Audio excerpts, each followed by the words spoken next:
Hi, I'm Dan from jazzcomposerspresent.com, an online space where composers, musicians, and listeners come together to celebrate the music we love.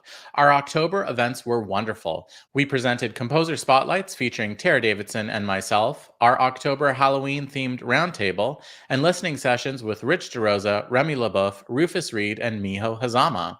The presenting artists gave incredible insight into creative orchestration, form, finding inspiration, and other great topics.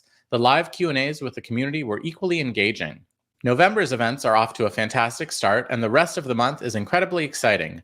Visit our website to see our entire upcoming events calendar. All our live streams stay in the past event archive for 60 days. Become a Premier Tier member today to access the archive and participate in our upcoming live streamed events. We also announced our next group lesson featuring renowned composer Rich DeRosa. This is your opportunity to get detailed feedback on your own composition from Rich in one of our live streamed sessions. It is free for jazzcomposerspresent.com members to apply, and the application is available on our website and linked in the description below. This highlights video will provide a taste of what our full-length events have to offer. Thank you for supporting jazzcomposerspresent.com. Discussing how I composed my suite, the three movements for this chordless nine-piece instrumentation. My suite is called Suite 1985, and it's a collection of love letters to my family, and to my mom, to my dad, and to my Davidson family heritage. One approach I used throughout was to get various instruments doubling the bass to take on some of the harmonic and rhythmic responsibilities. The bass in our band, the bass rarely gets a break, actually. I mean, that happens in quartets and quintets and big bands too, but without the extra harmonic support, rhythmic harmonic support from a comping instrument, the bass really does carry a lot. So I did, I had other lower end instruments. The bass clarinet or the tenor saxophone would double up with the bass, echoing their bass lines. For a textural departure, because we don't have a chordal instrument, but a way to change things up within the band, and also to give our bassist a little bit of a break. At section F, the bass and drums drop out, and the bass clarinet takes over as the bass, if you will, playing our tango-esque groove, and the solo begins with a woodwind trio for accompaniment. And our drummer Ernesto, I had him again, how to break things up and find ways to build for the section to build. I asked Ernesto to switch to hand drums. Actually, he went to hand percussion on his kit. As I developed the backgrounds that you'll hear that are played behind the trumpet solo, I thought about different ways to help convey the harmonic information through the progression, but that also had rhythmic interest and momentum or movement, while the challenge being not to distract, of course, right? When we write backgrounds, we're definitely thinking about not overwriting because we don't want the soloist to get buried or lost in the mix. We want them to be supported and complemented. So trying not to distract or detract from the solo. So I began with mostly sustain, as you see there from the woodwind trio, and then I started layering more and more instruments and getting rhythmically busier. I was inspired by traditional Gaelic folk music or dance music broadly, because I'm not an expert by any means. But compound time signatures are kind of typical, like 9/8, lots of turns, lots of triplets. And I expected to take the brunt of the heavy lifting with what would be a rather busy and unrelenting melody, because I was thinking about bagpipes classic Scottish folk song tunes. And yeah, I definitely checked out a variety of some folk songs for reference. I launched in with a very rudimentary sense of how bagpipes often sound and work, and wanted to channel the drones that they play. The section is played a total of 3 times and starts with just the bass, light drums, and soprano. And then with each repeat of the section, more horns are joining in. And, I've already spoken about this several times, but yeah, generally it's a technique I do go to a lot, which is layering of the voices in the band. I find, the pacing or spacing out of the layers of voices with their melodies or counter melodies or harmonic foundation help shape the form. Of course, it greatly affects the volume, the dynamics, the texture, and overall impact of the piece or moments within it. So layering I've found to be a very effective tool or approach. After section B, this would be pages 9 and 10, I introduced a contrasting swing section, actually, for a bit of a departure from the Scottish folk song vibe, which is, vast majority of the piece.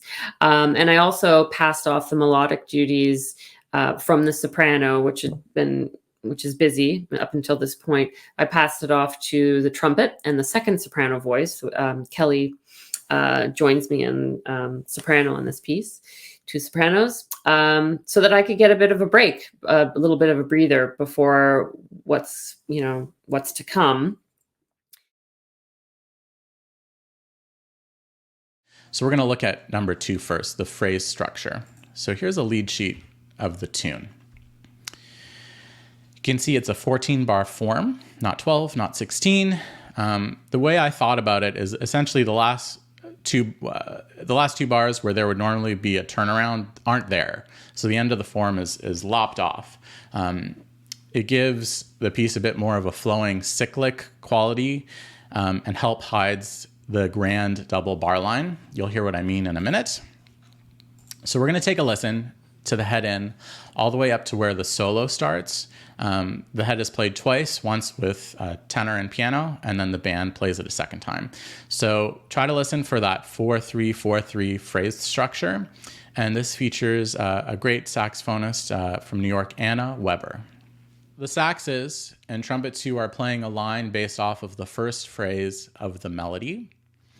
And the bones and flugels are playing a comping figure, which the piano doubles, and the guitar doubles the top note of it. If you look closely, you'll notice that some of the voicings have half steps on the top, which is generally a no-no for orchestration. So why does it work here? It's a slow enough tempo to let the ear digest those sounds, 1. 2, I repeat it a number of times to establish it as a sound in the listener's ear so it's not heard as a mistake. And 3, strength in numbers. There's 4 people on that top note: flugelhorn, trombone, guitar, and the piano. So to expand on that concept of the tempo being slow enough to let the ear unpack those sounds, Florian Höfner did a fantastic mini lesson for us where he talked about the use of the minor ninth interval. And the same sort of concept applies here. And the way he describes it is there's a lot of beauty in that interval. I'm talking about half steps. He talked about minor ninths, but it's close enough. And if it's a slow enough tempo and you let the sounds, have room to digest in the listener's ear, you can get away with some pretty thick harmonies. So we're going to move on to one other tune that I'm going to talk about today, which is from my Coltrane Ballads project, which, as you know, featured Joe Lovano and the Metropole Orchestra. This tune is entitled Say It Over and Over Again. I've already explained to you kind of how that project came to be. One thing I'll add, though, is as I mentioned, I never felt I was good at ballad writing. And then I got this project and I had a mini panic attack because I now had to write 8 ballads in a row, which is really daunting. So This is the approach I took. I tried to think of it as writing one work with 8 movements. So it was really more of a mental shift than anything else, but that allowed me to kind of look at the program as a whole as opposed to the pieces on an individual level, and it made it much less daunting. And this is the only tune that I changed the key. The Coltrane version is in E flat, but I made my version in E major. I did this for the strings because I wanted to use some open strings and more resonant harmonics. So I took a little artistic license with changing the key for this one. Since this was going to be the first movement and set the whole tone for the concert, I wanted to do something that would be impactful and make a statement and set the mood for the rest of the night. So I had the entire orchestra hum an E concert, and they were great sports about it. I didn't have them full out singing. They hummed their notes, and they didn't complain about it, at least not to my face. So be careful when you ask your players to sing, you will get mixed reactions. So we're gonna look at this opening now. So we have that E concert that is hummed, and then the woodwinds come in. Here's a close-up of it. We have 5 woodwinds playing, and they're playing the material from that verse with a really lush voicing. It's 2 flutes, 2 clarinets, and an English horn on the bottom. The harp also comes in and catches highlights of the melody phrases. Most of the verse is diatonic and works well over an E drone, except for the 6th bar of the verse, which looks like this. So we have a C-sharp triad over an E, which is pretty dissonant compared to what we've heard so far. We have that E and F rubbing against each other, but I decided to go with it and let it kind of unfold naturally. And it created this really beautiful departure harmony going along with what Florian's mini lesson was talking about, leaving the listener time to unpack these thicker sounds, and played softly with woodwinds and that soft hum drone. It can create some really haunting, beautiful type stuff. So yes, it worked because of the slow tempo. The ear has time to unpack the sound. The other reason is major triads are such a strong sound and the ear accepts it. You can get away with a lot if you're using major triads. So this last section of the piece, which I'm about to talk about, is my favorite part of the piece. It's the return of the verse. Everything you've heard so far has been preparing your ear for this moment. So let's take a look. If you remember back to the intro, there were just a handful of woodwinds playing that verse up high, and the orchestra was humming the E drone softly, lower than those woodwinds. So for this coda, all of the horns are playing the verse. It's a similar voicing style as when it was presented originally. It's just expanded out a bit more vertically. The piano is doubling the melody notes up high 2 octaves apart. And the E drone is being played by those high violins and violas and harmonics. If you remember, they came in a little earlier, but you couldn't hear them prominently. But now everything drops out, so it reveals them. Well, it's good to see all of you. These events are always fun because I don't get to chat with just one of you, but all of you. But today is extra fun since everyone is actually in costume, which is really wonderful. Thank you all for Your doing costume is a real costume. Yeah. Dan. That's a serious costume. Yeah. I'm very proud of you, Dan. This is awesome. Are you getting enough oxygen? Brookmeyer composition from the early 90s, at least that's when the recording was.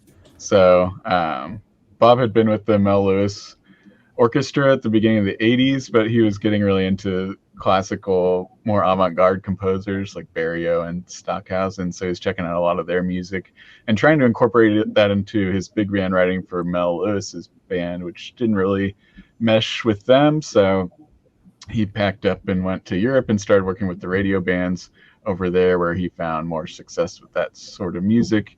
And yeah, around this time he was introducing electronics, which you heard quite a bit of in that. So I find the piece really interesting because you can tell there's a lot of those serial elements involved, lots of intervals that are being used motivically and in developing all of his motives and rhythmic stuff going on too. Lots of repetition in that regard. So I've always found this piece really interesting just because it sounds so different than most big band music, but just also because of those elements and the time period in which he was writing this in and his overall so going on. So it's kind of like what we were talking about, Miho, in your listening session, where he has the counterpoint, but then he's voicing each voice with this parallel interval, because I think in this one it's voiced in major sevenths, the bottom part of that counterpoint. So it's like 2 voice counterpoint, but then the bottom voice is actually 2 voices in a major seventh, which adds a lot of interesting dissonant sounds to the mix. That's so cool. I'm trying to get more specific than that, I think, is sort of what I'm getting at. So unsettling how? Like unsettling in that we're going to cluster a bunch of semitones together and the crunch is going to be the thing, or unsettling in this sort of like spooky, more, maybe I'll do more intervallic shapes and like wider things to create that open sort of sparse emptiness with like the wind sort of whispering through. I was really into horror movies as a teenager. Was definitely too young to be watching most of them, but got really into horror movies as a teenager. And I've always loved like spooky stories and sort of like leaning into drama, into mystery, to like that whole sort of large canon of artwork has always been really interesting to me. So I'm usually trying to think of like, you know, are we going for the Nancy Drew style thing, or is this like Texas Chainsaw Massacre, let's hit him over the head with the gross stuff, or like what is the sort of intention? And if it's like if it's going to be a loud or a quiet spook, or if it's going to be represented by an instrument or by an interval, or like I'm actually trying to get pretty mechanical with a lot of this stuff. But I'm also leaning on stuff that I've learned before about like these harmonies are consonant and these harmonies are dissonant, and so I'll tend to more dissonant intervals, maybe more serialism. I haven't written a lot with 12 tones, so it's not territory I'm super comfortable with, but I am comfortable with like melodic minor and harmonic minor shapes, and trying to get stuff that's like sad and spooky and all that. But I'm thinking about like very concrete ways to implement it most of the time.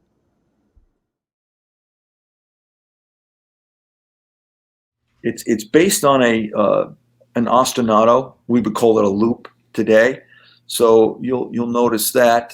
And I guess the thing that I would like you to notice is, while that's there, is how contrast, how the loop is not the thing that I want people to notice. That there's more interesting things. It's the poem, certainly, but it's in the orchestration. So, going from McFarlane's thing, I'm using orchestration as a way to color the characters. So I'm trying to capture the sense of youth and innocence, and there's also animation in the piece. Some of it is in direct reference to the poem, but this sense of childhood fun and a little bit of mischief, because they're sneaking up on Dad, and even Dad knows it, but he's not going to let on. That's part of the fun of this. And so you'll hear a lot of orchestral winds, in particular flutes and things like that. If you have characters or a story behind a piece, do you want the audience to know it beforehand to understand the piece, or should the piece communicate the context on its own terms? It could be both, but for example, like here's where what you could do is take, go back to a classical composer, right? So invention number 2 in A minor, prelude number 3 in F major, whatever. So there's nothing in the title that suggests any sense of a story. And maybe by the same composer, right? Like, for example, Chopin is a great example, where he's got these short little preludes that are wonderful little pieces of music. So you could take a handful of, 2 or 3 of his preludes and listen to them and check in with yourself on it. It's like, well, what's the difference between this and not analytically, because people don't listen, and I'm saying people, I'm not talking about musicians. necessarily. And even there's a lot of musicians, I mean, that don't understand analysis of music the way we do. We composers are in a very small clique of people, even amongst music people. Most orchestral musicians are not going to analyze. So how are they feeling a piece of music? They're feeling it emotionally. So if you listen to 3 Chopin preludes, number 2, number 3, number 4, let's say, right? And you listen and say, what is the difference in the personality? What do I feel? Or ask a non-musician. Sit there and listen with a non-musician. Say, what do you think is the difference between those 3? And they're going to tell you, this one sounds darker, this one sounds more sad, this one sounds happier, whatever. There is an inherent scientific correlation to the sound of music, and not just the pitches and the relationship of them, but the animation, the speed, the tempo, angular notes, eighth notes like first, right? When it's angular, it's more tense. So it's not even just like, well, eighth notes are smooth. Not necessarily. I mean, there's so many different aspects. So the only reason, or that's to say you can't avoid that. That's going to happen. So those composers are not letting the audience in on any story. Okay. But then there's others that say, I choose to, and so that's it. Thad, Tiptoe, right? He could have called it, I don't know, Fifth Street, whatever. But the titles mean things. And so here's the thing. When you're going to have when you do put it out there, you're obligated to capture that, or else people go, it doesn't sound like Tiptoe to me, or it doesn't sound whatever it is, And that's this idea of staying in character, which is what McFarlane's piece is so important. If you really want to understand that, that's one piece that you could listen to where he's absolutely telling stories throughout and staying with it, I think.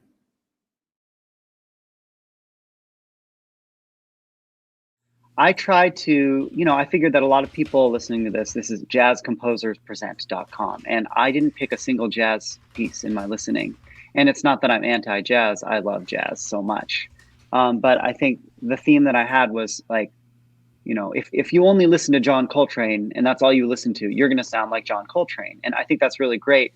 But I think as individuals, if we want to have, a path towards our own, developing our individuality, and kind of doing something different and developing our voice, it's really great to open your ears to other genres and other, not just genres, but ideas like the structure of literature. How does that sound in the structure of music, or things like that, kind of look at things from different perspectives. So I chose a tango track. I chose a classical track. I chose a couple like more kind of popular electronic-y indie kind of things. And because those things really do make their way into my music, and they're all, a big part of, what I'm doing on this upcoming album and what I've done in the past. And it's been really rewarding for me to kind of make those things a part of who I am. And so I guess I'm just encouraging composers to, explore themselves, explore what else they like and how they can make it a part of their music as jazz composers. You mentioned this piece was co-written with a poet. I'm guessing he was referring to Melancholy. Yes. Were the lyrics collaborative? How have you worked on writing lyrics? Oh, thanks, Mark. I think lyrics are really important. I feel like a lot of jazz musicians overlook lyrics. They're like, I want to have lyrics to have lyrics, and then the stuff doesn't flow nicely, or so you got to be extra careful. But there's a book called Writing Better Lyrics by Pat Pattison. That's really great. I've taught some classes on actually songwriting to like high school students and stuff like that, and it kind of makes writing lyrics a little less intimidating and a little more approachable, and helps you kind of not do cliche stuff. But coming into working with Sarah Perkle, who's the poet who I worked with, I knew a thing or two about songwriting, but I wouldn't call myself an excellent lyricist or songwriter at all. But I've written a lot of songs with lyrics that no one's ever going to hear the lyrics for. But Sarah and I were at a residency together, just as individual artists, and then we found out we were both identical twins, and we just became fast friends, and we started kind of writing a couple songs together. So we wrote about a handful of songs, and this is one of them.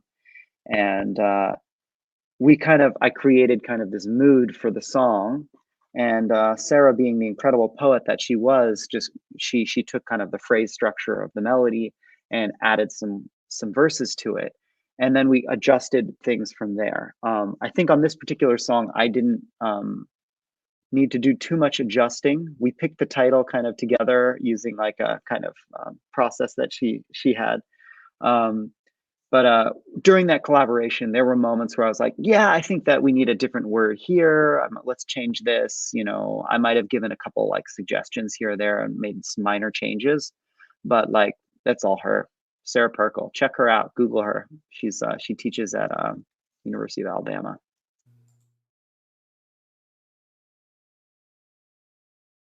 At both this event and the masterclass, you've talked a lot about writing for woodwinds. How did you get more comfortable writing for those instruments? How does one get comfortable for writing any instruments? You end up writing as much as you possibly can. And if you can hear it right away, particularly with real people, the computer can do anything, but it doesn't give you that air around the notes and that balance that So if you have the luxury of being able to write something and having it heard fairly quickly, particularly those of you who are in school, they're there for you. They don't even know that they're for you, but you can actually invite them to read your music, and then you get an idea. I got a little bit better at it when I began to really write for it, but it was like the very first time that I had written for a nonette, and it was a different, had voice, French horn, cello, and bass clarinet. And there was no place I could go to hear that on a recording like that. And so I had to really understand the sweet spot of each one of those instruments, so that you can get you really need to be able to understand when the instrument is really singing it as optimal without easily, you might want to write some real high notes for the bass clarinet, which is kind of nice with the, but not everybody can play it maybe like you want it to be played, but every instrument has what Manny Album was called the sweet spots, where they actually speak before you can extend them, or you can they don't sound as good. And that's one of the things that was nice about the Sauter and Finnegan piece, was because he really understood those timbres. Do you have any advice on getting acquainted with writing for strings? And can you touch on your experience recording with J.J. Johnson?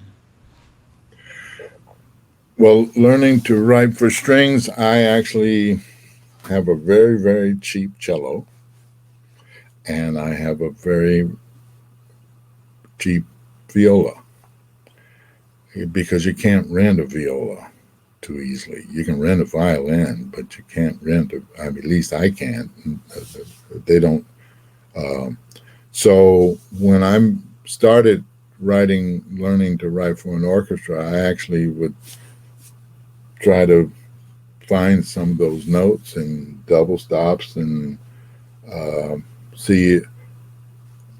I play the bass, so I'm like this, but the violin, I'm still amazed how people can play with the notes so close together. But it really taught me a lot about and showed me where the harmonics lie in the relationship. So it only made sense for me to get acquainted there. So if you can't buy one, maybe you can borrow one if someone would let you borrow one, or you can go to school and see if you can borrow them for. But for me, I think it would be a great thing. I know Jim McNeely used to play clarinet, and there's several people that play woodwinds, but they're not woodwind players, and so he has another sense of how to get that done. So I have a trombone too that my son didn't want to play anymore. So figuring out the shifts, certain notes, if you're really fast, doesn't work. When I play, it doesn't sound that good, but I figure things out. I can figure things out. And if you've got a really good player, they can play anything, you know. So, any overall concepts we should be aware of as we launch into the listening session portion? Yes, I think so. So when I found out that you are going to be hosting, tonight's event, I got so excited that I can, talk about Bob Brookmeyer, because you're such a Bob Brookmeyer expert. Yes. So I just you knew it now.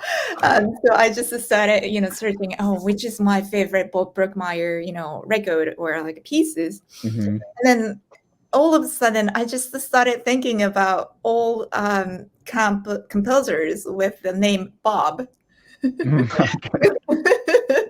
So the theme today of the listening session is Bob. Okay. Well, I didn't even put that together, but yeah, that's great. Can you discuss your approach to writing counterpoint, specifically in the big band setting? Right, counterpoint.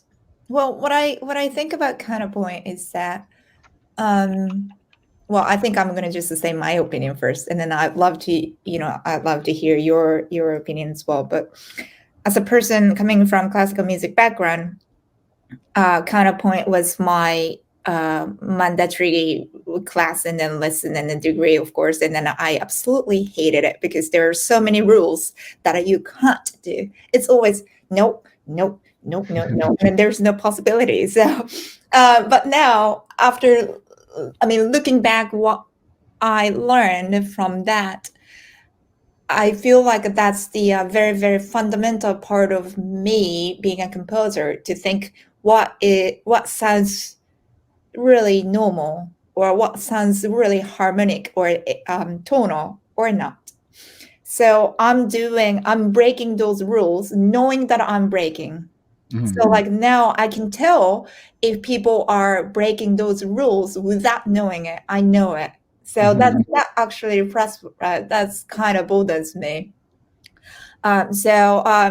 Learning counterpoint was really, really good. But also writing counterpoint for big band, that's a good approach, and that's a challenging approach at the same point, because big band beauty of big band writing for big band is that like you can have such a thick block harmony or like brassy sound with the section, and if you hear that's like always such a great moment as a big band. Now with the counterpoint, you really, really have to work on a composition in a linear way. So I think it's more classical music kind of mind that I have to work on the linear, although we have a rhythm section in the big band. So you always have a rhythmic pulse or something all the time, but still you always think about linear. So it's kind of conflicting in a way, but then that's an approach for me to think about counterpoint, so that each player is playing sometimes like a brassy classic big band sound. That's good. But also sometimes they have a line to work on it, and then also line to collaborate with other musicians so that they can think of how to make this ensemble work with linear figure. Be sure to like, share, and subscribe. Drop any questions, comments, or suggestions for future videos in the comment section down below. To watch our full-length events and participate in live Q&As with our presenting artists, head over to jazzcomposerspresent.com. Thanks, and we'll see you next time.